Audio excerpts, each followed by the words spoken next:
اے مدرسہ دارالقرآن سے حفظ کرنے والے میرے پیارے بچوں، تم سماج میں جب اپنے نام کے ساتھ حافظ کا ٹائٹل لے کر کے جا رہے ہو، اس ٹائٹل کی حفاظت کرنا۔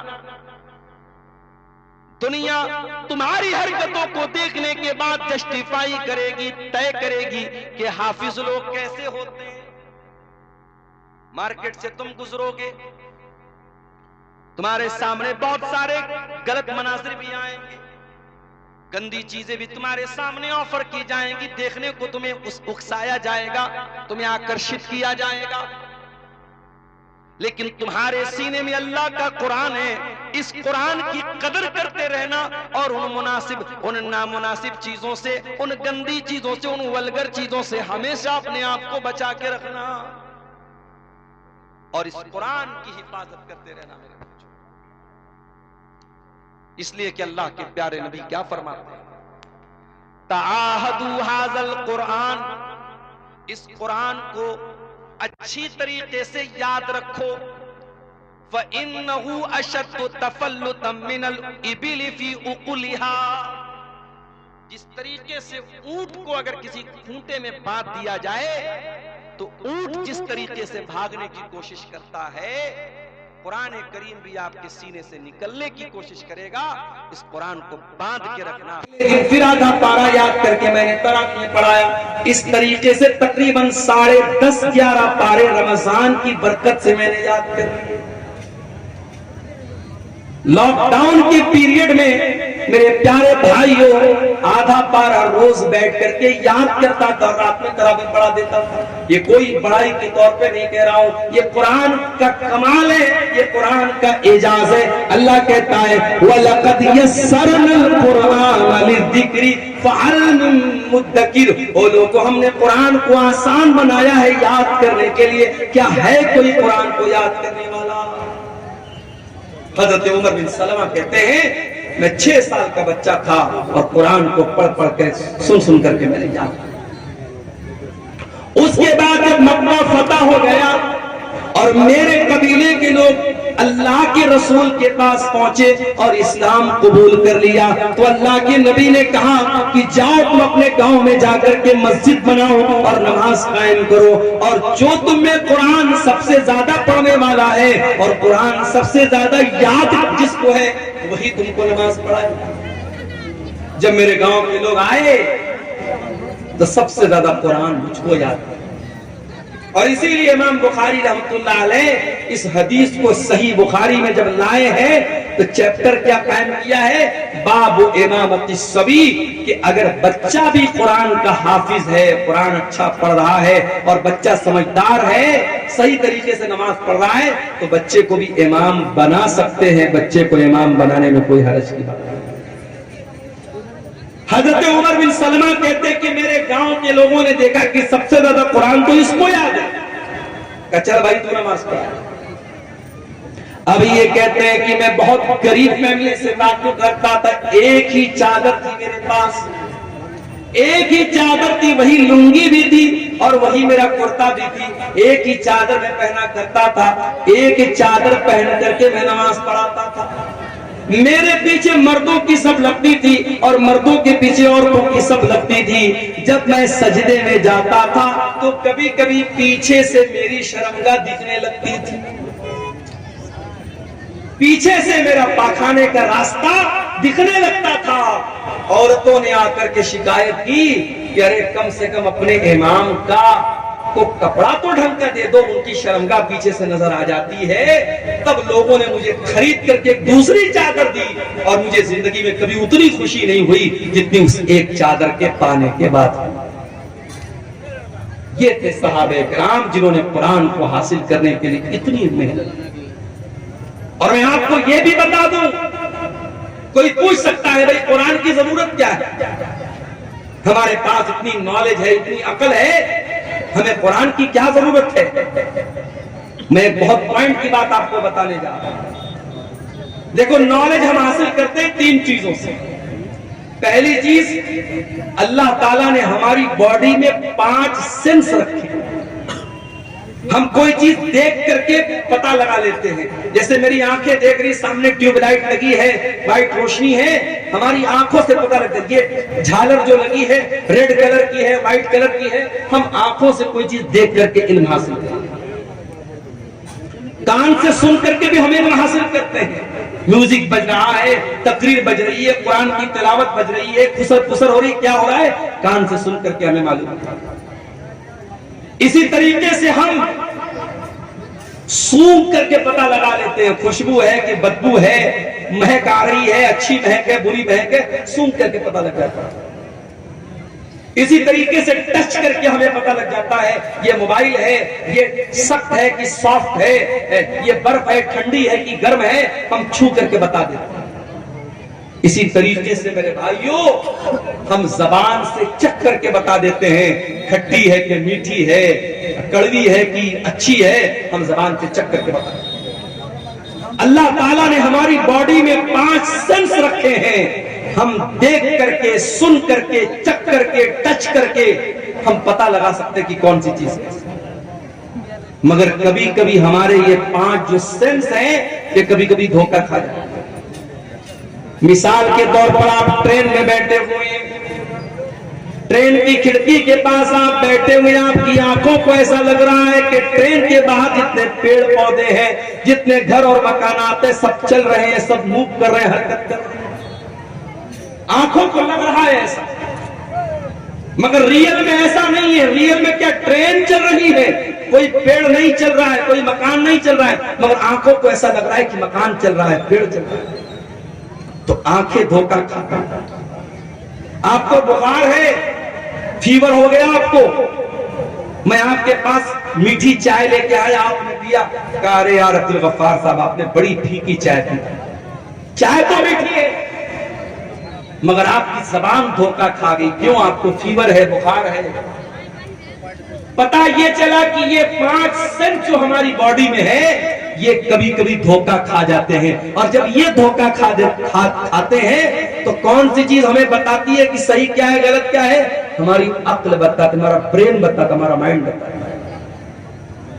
مگر مائنڈ بھی کبھی کبھی دھوکہ کھا جاتا ہے. مثال کے طور پر آپ شادی کرتے ہیں، آپ کی ماں آپ کے لیے رشتہ دیکھنے جاتی ہے. عقل کہتی ہے کہ ارے رشتہ دیکھنے کے لیے باہر جانے کی کیا ضرورت ہے، اس کی بہن موجود ہے نا، اس کی بہن اسی گھر میں رہتی ہے، اس گھر کے سارے طور طریقے جانتی ہے، بہن سے شادی کیوں نہیں کرا دیتے؟ عقل کہتی ہے جب شادی کرنا ہے تو باہر کیوں رشتہ دیکھ رہے ہو، گھر کے اندر کیوں نہیں کر لیتے؟ مگر یہاں عقل کی نہیں چلے گی، یہاں چلے گی اللہ کی وحی کیا کہتی ہے، اللہ کی شریعت کیا کہتی ہے، اللہ کا قرآن کیا کہتا ہے. اور اللہ کا قرآن کہتا ہے کہ بہن اور بیٹی سے شادی نہیں کر سکتے. تو پتہ یہ چلا کہ جہاں 5 سینس کام کرنا بند کر دے وہاں عقل کام کرتی ہے، اور جہاں عقل کام کرنا بند کر دے وہاں اللہ کی وحی کام کرتی ہے، اللہ کی شریعت کام کرتی ہے. اور اللہ کی شریعت 2 چیزوں کا نام ہے، ایک کا نام قرآن ہے اور ایک کا نام سنت ہے. انہی دونوں چیزوں کا نام شریعت ہے، انہی دونوں چیزوں کا نام اسلام. اسی لیے اللہ کے نبی فرماتے ہیں انی قد ترکت فیکم شیئین، میں 2 چیزیں تمہارے بیچ میں چھوڑ کے جا رہا ہوں. لن تدلوا بعدہما، ان 2 چیزوں کو جب تک تم تھامے رہو گے کبھی گمراہ نہیں ہو سکتے. کتاب اللہ و سنت، ایک اللہ کی کتاب اور ایک میری سنت ہے. قرآن اور حدیث، انہی دونوں چیزوں پر جب تک پکڑے رہو گے، تھامے رہو گے، کبھی گمراہ نہیں ہو سکتے. تو قرآن میرے پیارے ساتھیو اللہ کیا کرے، اور یہ واحد کتاب ہے جس کی حفاظت کی گارنٹی اللہ تعالیٰ نے خود لی.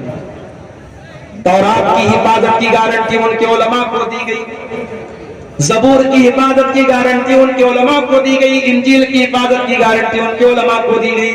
مگر جب قرآن اللہ نے نازل کیا تو اعلان کر دیا اِنَّا نَحْنُ نَزَّلْنَا الذِّكْرَ وَإِنَّا لَهُ لَحَافِظُونَ. وہ لوگوں اس قرآن کو ہم نے اتارا ہے اور اس قرآن کی حفاظت کرنے والے بھی ہم ہیں. قرآن کی حفاظت اللہ. دنیا کے اندر جتنے قرآن کے نسخے ہیں سارے نسخے اگر جلا بھی دیے جائیں، ختم بھی کر دیے جائیں، نشٹ بھی کر دیے جائیں، 5 سال کا بچہ آئے گا اور کہے گا آؤ مجھ سے سن لو الحمدللہ رب العالمین سے لے کر کے من الجنۃ والناس تک پورا قرآن پڑھ کے سنا دے گا کہ اللہ نے قرآن کی حفاظت کا سسٹم رکھا ہے، اللہ نے قرآن کی سرکشا کا سسٹم رکھا ہے۔ اور یہ بھی یاد رکھو میرے بھائی، قرآن شفا بھی ہے۔ ہم نے یہ سمجھا قرآن ہمارے بخار اور زکام کی دوا ہے، بچے کو نظر لگ گئی قرآن پڑھ کے دم کر دیا، کوئی بیمار ہو گیا قرآن پڑھ کے دم کر دیا۔ ہم نے قرآن کو جسم کی بیماریوں کے لیے شفا بنا کے رکھا ہے۔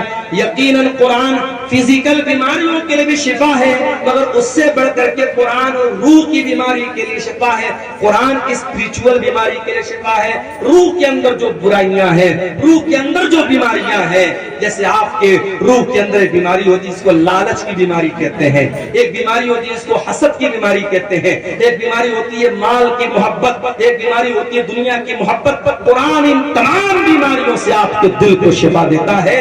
اللہ قرآن میں کہتا ہے یا ایھا الناس قد جاءتکم موعظۃ من ربکم وشفاء لما فی الصدور۔ او لوگوں، یہ قرآن تو بہت بڑی نصیحت ہے اور قرآن تمہارے دل کی بیماریوں کے لیے شفا ہے، برکت والی کتاب ہے۔ دنیا کی کوئی اور کتاب پڑھو گے آپ کو ثواب نہیں ملے گا، قرآن پڑھو گے ثواب ملے گا۔ کتنا ثواب ملے گا؟ اللہ کے نبی فرماتے ہیں من قرأ حرفا من کتاب اللہ، جو قرآن کا ایک حرف پڑھے گا فلہ حسنۃ، تو اس کو ایک نیکی ملے گی، والحسنۃ بعشر امثالھا، اور ایک نیکی کا ثواب اللہ تعالیٰ کے ہاں 10 نیکی کے برابر ہے۔ تو ایک حرف پڑھنے پر آپ کو 10 نیکی ملے گی۔ اللہ کے نبی فرماتے ہیں جب تم الف لام میم پڑھو گے تو تم کو ایک نہیں 30 نیکی ملے گی، کیونکہ الف الگ ایک حرف ہے، لام الگ ایک حرف ہے، میم الگ ایک حرف ہے۔ سوال پیدا ہوا ہے اللہ، میں شیرسابادی ہوں، میں بنگلہ بھاشی ہوں، میں قرآن جب پڑھتا ہوں تو میری زبان نہیں چلتی ہے، میں قرآن اٹک اٹک کر کے پڑھتا ہوں، میں قرآن کو فلوئنٹلی نہیں پڑھ پاتا ہوں، میں رفتار کے ساتھ قرآن نہیں پڑھ پاتا ہوں۔ اے اللہ، میری زبان لڑکھڑاتی ہے قرآن پڑھنے کے ٹائم، تو کیا مجھے قرآن پڑھنے کا ثواب ملے گا کہ نہیں ملے گا؟ اللہ کے نبی فرماتے ہیں والذی یقرأ القرآن وہو یتاتو، جو اٹک اٹک کے قرآن پڑھ رہا ہے اس کی زبان سے صحیح طریقے سے ادا نہیں ہو رہا ہے، اس کی لینگویج الگ ہے، اس کی بھاشا الگ ہے، وہ قرآن کو اٹک اٹک کر کے پڑھ رہا ہے، اس کو ڈبل ثواب ملے گا، دوہرا ثواب ملے گا۔ اللہ کی قدرت اور اللہ کے خزانے میں کوئی کمی نہیں ہے۔ آپ دوسری بھاشا جانتے ہیں اور یہ بھی کوئی بہانہ نہیں ہے۔ آپ کو معلوم ہوگا حرم کے ایک امام گزرے ہیں، انتقال ہو گیا ان کا نام قاری ایوب تھا۔ قاری ایوب کہاں کے رہنے والے تھے؟ برما کے رہنے والے تھے، میانمار کے رہنے والے تھے، برما کے رہنے والے تھے۔ قاری ایوب حرم کے امام بنے تھے، مکے کے امام بنے تھے، اللہ کو پیارے ہو گئے۔ جاؤ ذرا یوٹیوب پر سرچ کر لینا، قاری ایوب کی تلاوت اتنی بہترین ہوتی تھی، اتنی پیاری ہوتی تھی کہ جب وہ تلاوت کرتے تھے تو روح پر ایک عجیب سا وجد طاری ہو جاتا تھا اور بڑا اچھا لگتا تھا۔ وہ برما کے رہنے والے تھے، ان کی بھاشا عربی نہیں تھی، مگر انہوں نے محنت کیا، قرآن کے حافظ بنے، قرآن کے قاری بنے، حرم کے امام بن گئے، مکے کے امام بن گئے۔ اس لیے آپ کی بھاشا اگر الگ ہے تو یہ اس بات کی علامت نہیں ہے کہ آپ قرآن نہیں پڑھ سکتے۔ اور آگے بڑھیے، جو بچہ قرآن کا عالم ہے، قرآن کا حافظ ہے، قرآن کا قاری ہے، کل اللہ تعالیٰ اگر وہ قرآن کا صحیح طریقے سے اس نے قرآن کو پڑھا ہوگا، کل اللہ تعالیٰ جنت میں اس کو داخل کرے گا اور اس سے کہا جائے گا اقرا ورتقی کما کنت ترتل فی الدنیا، اے قرآن پڑھنے والے، جس طریقے سے تو قرآن کو ٹھہر ٹھہر کر کے دنیا میں پڑھتا تھا، تو کھینچ کھینچ کر کے قرآن کو پڑھتا تھا، تو جنت کی سیڑھیوں پر چڑھتا چلا جا، تو قرآن کو پڑھتا چلا جا اور جنت کی سیڑھیوں کو طے کرتا چلا جا۔ ہو لوگوں، ہم کتنے بڑے بد نصیب ہیں، قرآن پڑھ کر کے ہم جنت کی سیڑھی پر چڑھ سکتے ہیں، اللہ ہم کو جنت میں جانے کا راستہ بتا رہا ہے، مگر ہم جنت کی سیڑھی میں چڑھنے کو تیار نہیں ہیں۔ ہم سے بڑا بد نصیب کون ہوگا؟ اخبار پڑھنے کے لیے ٹائم ہے ہمارے پاس، چاہے کہ ہوٹلوں میں بیٹھ کر دو گھنٹے بیٹھ کر کے پالیٹکس پر اور نتیش کمار اور تیجسوی اور مودی اور یوگی پر بات کرنے کے لیے ہمارے پاس ٹائم نہیں ہے، تو قرآن پڑھنے کے لیے ٹائم نہیں ہے۔ ہم ٹائم پاس کرتے ہیں مگر قرآن پڑھنے کے لیے ہمارے پاس ٹائم نہیں۔ میرے بھائیوں، یہ قرآن آپ کے دلوں میں زندگی پیدا کرتا ہے۔ اللہ کی قسم کھا کر کے کہتا ہوں، کسی اچھے قاری کی آواز میں ذرا قرآن کو سنو، میوزک بھول جاؤ۔ میوزک تو آپ کے دل کو مردہ کرتا ہے۔ میوزک کے بارے میں بعض علماء نے لکھا ہے کہ میوزک جو ہوتا ہے یہ زنا کا دروازہ کھول دیتا ہے۔ میوزک جو ہوتا ہے نا، وہ آپ کی شہوت کو بھڑکاتا ہے، آپ کی اچھاؤں کو جاگرت کرتا ہے، آپ کی جو ڈیزائرز ہیں اس کو وہ بھڑکاتا ہے، لیکن قرآن آپ کے اندر اللہ کا ڈر کرتا ہے۔ اسی لیے اللہ کے نبی قرآن کو پڑھتے بھی تھے اور سنتے بھی تھے۔ ایک مرتبہ آپ نے عبداللہ بن مسعود سے کہا، اے عبداللہ تم مجھے قرآن پڑھ کے سناؤ۔ اچھا میں اسٹیج پر آتا ہوں نا تو کچھ بچے جو ہے وہ سیلفی لینے چلے، مولانا صاحب ایک سیلفی لینا چاہتے ہیں، تو مجھے ایک بات یاد آئی۔ اب سیلفی بھی لیتے ہیں تو ماشاءاللہ وہ آج کل فلٹر چلتا ہے نا، فلٹر اسنیپ چیٹ کا بڑا فلٹر چلتا ہے، ہمارے نوجوان لڑکے لگانے لگے۔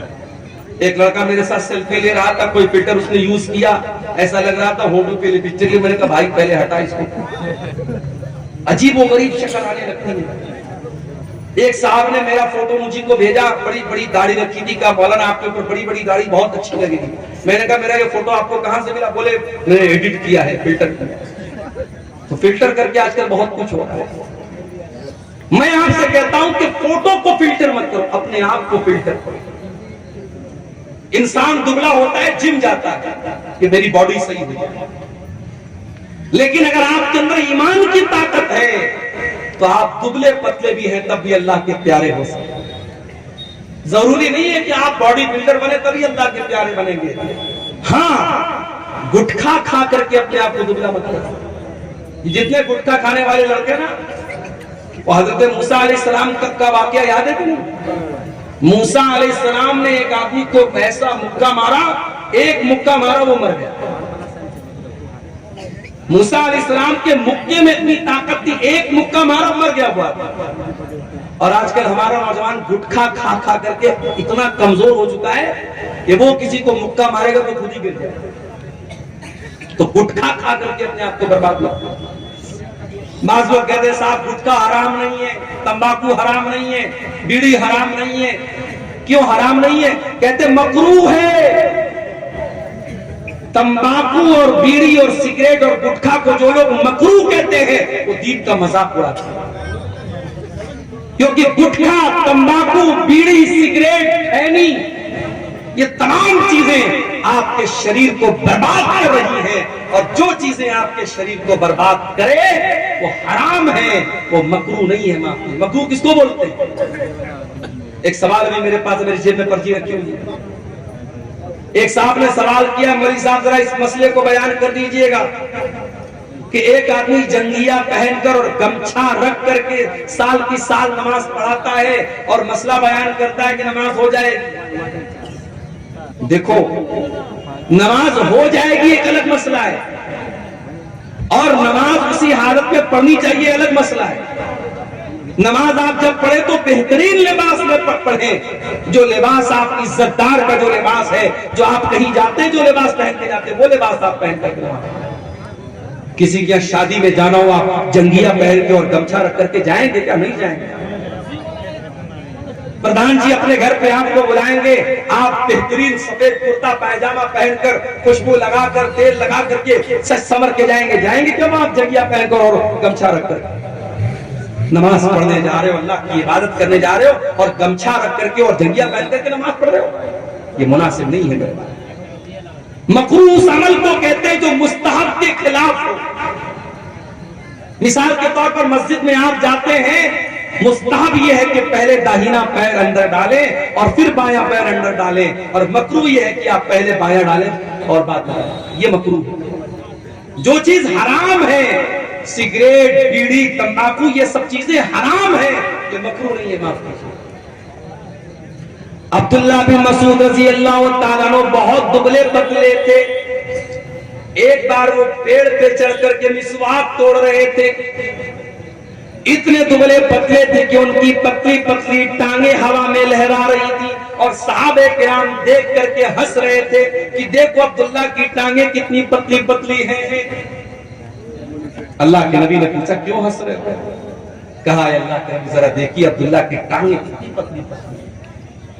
آپ نے فرمایا کہ تم عبداللہ کی ٹانگوں کو پتلا سمجھ کر کے مذاق اڑا رہے ہو۔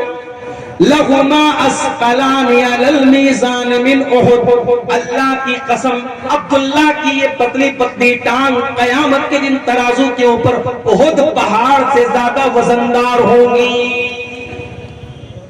اللہ کے آپ کا کیریکٹر تولا جائے گا، آپ کا ایمان تولا جائے گا، آپ کا عمل تولا جائے گا۔ اگر آپ فزیکلی کمزور بھی ہیں میرے بھائیوں، اللہ کے اس کی ویلیو۔ عبداللہ بن مسعود بہت دبلے پتلے تھے مگر آواز بہت اچھی تھی، قرآن پڑھتے تھے، اتنا بہترین قرآن پڑھتے تھے۔ اللہ کے نبی فرماتے ہیں جس کو قرآن بالکل تازہ تازہ سننا ہو، بالکل فریش فریش سننا ہو، وہ عبداللہ بن مسعود سے قرآن سننا۔ اللہ کے نبی فرماتے ہیں عبداللہ اقرا علی القرآن، مجھے قرآن پڑھ کر کے سناؤ، بخاری کی روایت ہے۔ حضرت عبداللہ کہتے ہیں اللہ کے نبی میں آپ کو قرآن کیسے پڑھ کے سناؤں؟ یہ قرآن تو آپ ہی کے اوپر اترا ہے، آپ ہی کے اوپر نازل ہوا ہے، میں آپ کو قرآن کیسے پڑھ کے سناؤں؟ آپ نے فرمایا اے عبداللہ میں آج دوسرے کے منہ سے قرآن سننا چاہتا ہوں۔ حضرت عبداللہ کہتے ہیں میں قرآن پڑھنے لگا، قرآن پڑھتے پڑھتے سورہ نساء کی تلاوت کرنے لگا، سورہ نساء پڑھنے لگا۔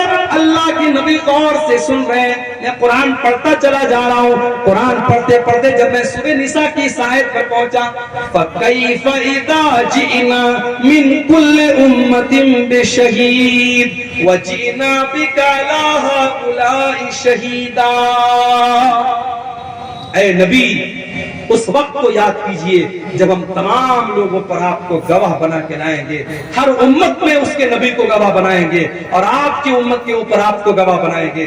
جب اس آیت پر میں پہنچا ہوں، حضرت عبداللہ کہتے ہیں اللہ کے نبی نے فرمایا اے عبداللہ بس کرو، روک دو تلاوت، روک دو۔ کہتے میں نے نظریں ڈال کر کے دیکھا، فَإِذَا عَيْنَاهُ تَذْرِفَانِ، اللہ کے نبی کی دونوں آنکھوں سے آنسو بہ رہے، اللہ کے نبی رو رہے، اللہ کے نبی کی دونوں آنکھوں سے آنسو بہ رہے۔ آپ کے کندھے پر قیامت کے دن جو ذمہ داری ڈالی جائے گی، اس ذمہ داری کا احساس کر کے اللہ کے نبی رو رہے۔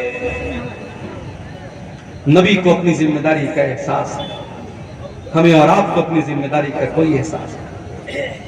جوان بیٹی رات کو 2-2 بجے تک آن لائن ہے، چیٹنگ کر رہی ہے، ماں کو کوئی فرق نہیں پڑ رہا ہے، باپ کو کوئی فرق نہیں پڑ رہا ہے، نہ ماں کو اپنی ذمہ داری یاد ہے، نہ باپ کو اپنی ذمہ داری یاد ہے۔ جوان لڑکی بے پردہ گھر سے بند کر کے، سمر کر کے، میک اپ کر کے، اپنے جسم کی نمائش کر کے نکلتی ہے، اور ماں 70 سال کی ماں بیچاری چادر اوڑھ کر کے، نقاب اوڑھ کے نکلتی ہے، اور 20 سال کی چھوکری کھلے عام گھوم رہی ہے۔ میری پیاری ماں اور بہنوں، اگر اللہ نے آپ کو بیٹی کی ماں بنایا ہے، اگر آپ کو بیٹی کا باپ بنایا ہے، اگر آپ بیٹی والے ہیں، اگر آپ صاحب اولاد ہیں، تو یہ اولاد بہت بڑی ذمہ داری ہے۔ اس ذمہ داری کا احساس اپنے اندر پیدا کیجئے۔ اللہ کے نبی کو اپنی ذمہ داری کا احساس ہوا، آپ کی آنکھوں سے آنسو بہنے لگے، آپ رونے لگے۔ آپ نے کہا عبداللہ بس کر، اب میرے اندر طاقت نہیں ہے۔ صحابہ کرام تو قرآن سنتے تھے رونے لگتے تھے, قرآن پڑھتے تھے تو رونے لگتے تھے.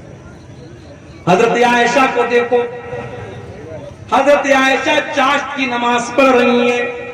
یہ چاشت کی نماز کون سی نماز ہوتی ہے جانتے ہیں؟ کوئی جانتا ہے؟ اس سامنے کی پبلک کو کوئی جانتا ہو ذرا ہاتھ اٹھا کے بتائے چاشت کی نماز کس کو بولتے ہیں؟ صبح پڑھا جاتا ہے. کب پڑھتے ہیں چاشت کی نماز؟ بولو بھائی, نہیں جانتے. سورج طلوع ہونے کے بعد. سورج طلوع ہونے کے بعد یعنی مغرب کے ٹائم. کب پڑھتے ہیں بھائی؟ سورج نکلنے کے بعد 1 ماہ کم سے کم. اچھا چلیے ماشاء 9 اللہ. بجے تک. کچھ لوگ تو جانتے ہیں. میں کبھی کبھی سوچتا ہوں اتنے جلسے ہو رہے ہیں سیمانچل میں, عبد الغفار صاحب تو بیچارے ٹائم کم دیتے ہیں, جو دوسرے مقررین ہیں بہت سارے مقررین 1 مہینہ کنٹینیو آپ یہاں پروگرام کرتے ہیں. لیکن میں دیکھتا ہوں کہ جو برائی کا لیول ہے, جو لا علمی کا لیول ہے, وہ برابر بڑھ ہی رہا ہے. بے نمازی برابر بے نمازی ہو رہے ہیں, نشہ کرنے والے برابر نشہ کر رہے ہیں, بے پردگی کرنے والی عورتیں بے پردگی کر رہی ہیں. اب تو حالات یہ ہے کہ مسجد کی زمینوں پر ناجائز قبضہ ہو رہا ہے, قبرستان کی زمینوں پر ناجائز قبضہ ہو رہا ہے. ہم حکومتوں کو کیا بولیں گے, ہم پرشاسن کو کیا بولیں گے؟ آج اپنی وقف کی ہوئی زمین کو بھی مسلمان خود ہڑپ لیں گے. میرے بھائیوں, جلسے کراتے ہو تو کم سے کم اپنے دینی لیول میں, اپنے نالج لیول میں بھی اضافہ کیجئے. حضرت عائشہ چاشت کی نماز پڑھ رہی تھی. چاشت کی نماز کب پڑھی جاتی ہے مسئلہ یاد رکھیے. چاشت کی نماز پڑھنے کا 2 ٹائم ہے. ایک تو سورج نکلنے کے 15-20 منٹ کے بعد جب سورج ایک نیزہ بلند ہو جاتا ہے اس ٹائم بھی چاشت کی نماز پڑھ سکتے ہیں. اور دوسرا ٹائم تھوڑا اور لیٹ, جب تھوڑی سورج کی تپش اور بڑھ جائے اور وہ ٹائم ایسا آ جائے کہ اونٹ کے بچے اگر دھوپ میں کھڑے ہیں تو ان کا پیر دھوپ سے جلنے لگے, آپ کہہ سکتے ہیں 8 بجے 9 بجے کے قریب کا جو ٹائم ہوتا ہے وہ بھی چاشت کا ٹائم ہوتا ہے. چاشت کی نماز 2 رکعت بھی پڑھ سکتے ہیں, 4 رکعت بھی پڑھ سکتے ہیں. چاشت کی نماز کی بڑی فضیلت ہے.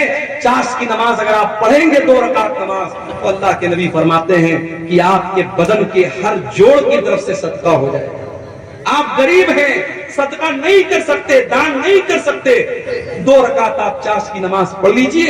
آپ کے بدن میں جتنے جوڑ ہیں, جتنی ہڈیاں ہیں, ہر ہڈی اور ہر جوڑ کی طرف سے اللہ تعالیٰ صدقہ اور دان آپ کا قبول کر لے گا.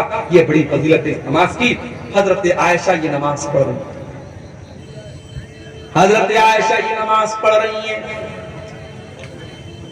ان کے بھائی کا بیٹا یعنی ان کا بھتیجا وہ ان سے ملنے کے لیے آیا جس کا نام قاسم بن محمد تھا. اس نے دیکھا میری پھوپھی جان نماز پڑھ رہی ہیں. اس نے دیکھا کہ پھوپھی جان نماز پڑھ رہی ہیں اور سورہ طور کی تلاوت کر رہی ہیں. اور سورہ طور کی یہ آیت حضرت عائشہ کی زبان پر جاری ہے. سورہ طور میں اللہ فرماتا ہے جب جنتی جنت میں جائیں گے تو کہیں گے فَمَنَّ اللَّهُ عَلَيْنَا وَوَقَانَا عَذَابَ السَّمُومِ.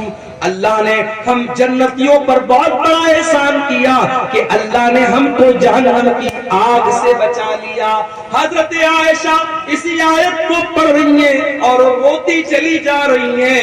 ان کے دل میں یہ خیال ہے کہ اے اللہ کاش تو عائشہ کو بھی اپنے ان خوش نصیب بندوں میں شامل کر دے. ان کے بھتیجے قاسم بن محمد کہتے ہیں میں نے دیکھا کہ پھوپھی جان سورہ طور کی یہ آیت پڑھ رہی ہیں اور رو رہی ہیں. میں وہاں سے مارکیٹ چلا گیا, میں وہاں سے بازار چلا گیا, میں نے اپنا سودا سلب لیا اور بہت دیر کے بعد میں واپس آیا. میں نے کیا دیکھا, میں نے دیکھا کہ میری پھوپھی جان اسی حالت میں کھڑی ہے اور اسی آیت کو ریپیٹ کر رہی ہیں اور رو رہی ہیں اور پڑھ رہی ہیں فَمَنَّ اللَّهُ عَلَيْنَا وَوَقَانَا عَذَابَ السَّمُومِ. یہ تھی نبی کی بیوی جو قرآن کو پڑھتے ہوئے رو رہی ہیں. قرآن ان کے دلوں پر اثر کرتا تھا. آج تو ہم کٹھور دل کے لوگ ہیں. قبرستان میں مردے کو دفنانے جاتے ہیں وہاں پر بھی ہا ہا کر کے ہنستے رہتے ہیں. قبرستان میں کھڑے ہو کر کے ہم دنیا کی باتیں کرتے ہیں, پالیٹکس کی باتیں کرتے ہیں, راجنیتی کی باتیں کرتے ہیں. جبکہ اللہ کے پیارے نبی جب قبرستان جایا کرتے تھے انصاری صحابی کا جنازہ ہے، جنازے کو قبر میں اتارا جا رہا ہے، اللہ کے نبی قبر کے کنارے بیٹھے ہوئے اور آپ کے صحابہ بھی آپ کے آس پاس بیٹھے ہوئے ہیں۔ آپ نے قبر کو دیکھا اور قبر میں اپنے صحابی کی لاش کو اترتے ہوئے دیکھا، اللہ کے نبی رونے لگے، فبکا، آپ کی آنکھوں سے آنسو بہنے لگے اور آپ بھی رونے لگے اور آپ کے آس پاس جتنے صحابہ تھے وہ سب رونے لگے اور اللہ کے نبی اپنے صحابہ سے کہنے لگے، لمثل ھذا فاعدوا یا اخوانی، اے میرے بھائیو، اے میرے صحابہ، اس قبر کی تیاری کرو، یہاں تم سب کو آنا ہے۔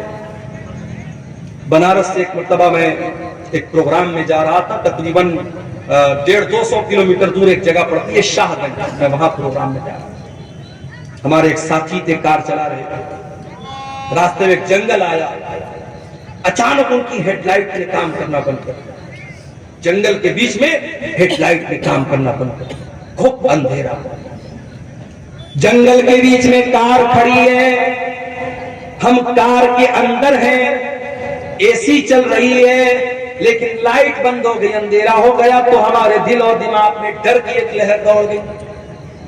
غور کرو میرے پیارے بھائیوں، ہم قبر کے اندر جب جائیں گے، ہمارے ماں باپ ہم کو دفنانے کے بعد، ہمارے بچے ہم کو دفنانے کے بعد، ہمارے رشتہ دار ہم کو دفنانے کے بعد مٹی اپنے ہاتھ سے جھاڑ کر کے چلے جائیں گے، منکر نکیر آئیں گے۔ اس قبر کی تاریکی میں ہمارے پاس کوئی موبائل کا ٹارچ نہیں ہوگا جس کو ہم جلا سکیں، کوئی اے سی اور کولر نہیں ہوگا جس کی ہوا کھا سکیں، منکر نکیر آئیں گے اور 3 سوال کریں گے، من ربو کا، من نبیوں کا، ماں دینوں کا، اے اللہ کے بندے تو بتا تیرا رب کون ہے، تو بتا تیرا دین کیا ہے، تو بتا تیرے نبی کون ہے۔ اور یہ 3 سوالوں کا جواب میتھمیٹکس کی بکس میں نہیں ملے گا، ان 3 سوالوں کا جواب وگیان اور سائنس کی کتابوں میں نہیں ملے گا، ان 3 سوالوں کا جواب ہسٹری اور اتہاس کی کتاب میں نہیں ملے گا، بھگول کی کتاب میں نہیں ملے گا، ہائی اسکول اور انٹر کے سلیبس میں نہیں ملے گا۔ ان 3 سوالوں کا جواب مدرسہ دارالقرآن عزیزیہ کے جو بچے جس کتاب کو پڑھ کے حافظ ہوئے ہیں اس کتاب کے اندر ملے گا۔ قرآن جواب دے گا ان 3 سوال کا، تیرا رب کون ہے، تیرا دین کیا ہے، تیرے نبی کون ہے۔ اور جب بندہ صحیح جواب دے گا، میرا رب اللہ ہے، میرا دین اسلام ہے، میرے نبی محمد صلی اللہ تعالی علیہ وسلم ہے، تو فرشتہ پوچھے گا کہ تجھے یہ سوال، ان سوالوں کا جواب تجھے کیسے پتا چلا؟ تو بندہ کہے گا قرأت کتاب اللہ، اے اللہ میں نے قرآن کو پڑھا تھا، میں نے اللہ کی کتاب کو پڑھا تھا، قرآن پڑھا تھا، اس لیے میں نے ان 3 سوالوں کا جواب دیا۔ تو میرے بھائیوں اس کتاب پر آپ محنت کرو، اس کتاب کے پڑھنے والے یہاں بچے پڑھ رہے ہیں، مدرسوں کو حقیر مت جانو میرے بھائی، مدرسوں میں پڑھانے والے ان مولویوں کو حقیر مت جانو۔ کمیٹی کے لوگوں نے مجھ کو پرچی دی ہے کہ مولوی صاحب ذرا چندے کے لیے بول دیجئے، چندہ بہت کم ہوا ہے، یہ افسوس کی بات ہے، تکلیف کی بات ہے۔ اسی آپ کے شیرزابادی سماج میں فضول کاموں کے لیے لاکھوں روپے خرچ ہو جاتے ہیں، مشاعرہ ہو جائے ابھی لاکھوں روپے خرچ ہو جائے، کوئی فضول چیز ہو جائے، کوئی کھیل ہو جائے، کوئی ناچ گانا ہو جائے، لاکھوں روپیہ آپ خرچ کرنے کے لیے تیار ہو جائیں گے۔ اس سال بھر کے مدرسے کا بجٹ آپ کے اس چندے سے چلتا ہے، اور آج اگر جلسے والوں کو اردو بھاشی مقرر سے یہ کہنا پڑے کہ چندہ کم ہوا ہے، آپ تعاون کی اپیل کیجئے، تو یہ ہمارے اور آپ کے لیے چلو بھر پانی میں ڈوب مرنے کا مقام ہے۔ میں تو یہی کہہ سکتا ہوں، انورودھ کر سکتا ہوں، نویدن کر سکتا ہوں، گزارش کر سکتا ہوں کہ بھائی یہ مدرسے کے بچے ہیں، قرآن پڑھنے پڑھانے والے بچے ہیں، جو ہو سکے دل کھول کے تعاون کرو۔ اپنی ماں بہنوں سے کہوں گا کہ جانا تو اس ادارے کا بھرپور تعاون کر کے جانا، کہ اسی مقصد کے لیے جلسہ ہوا ہے۔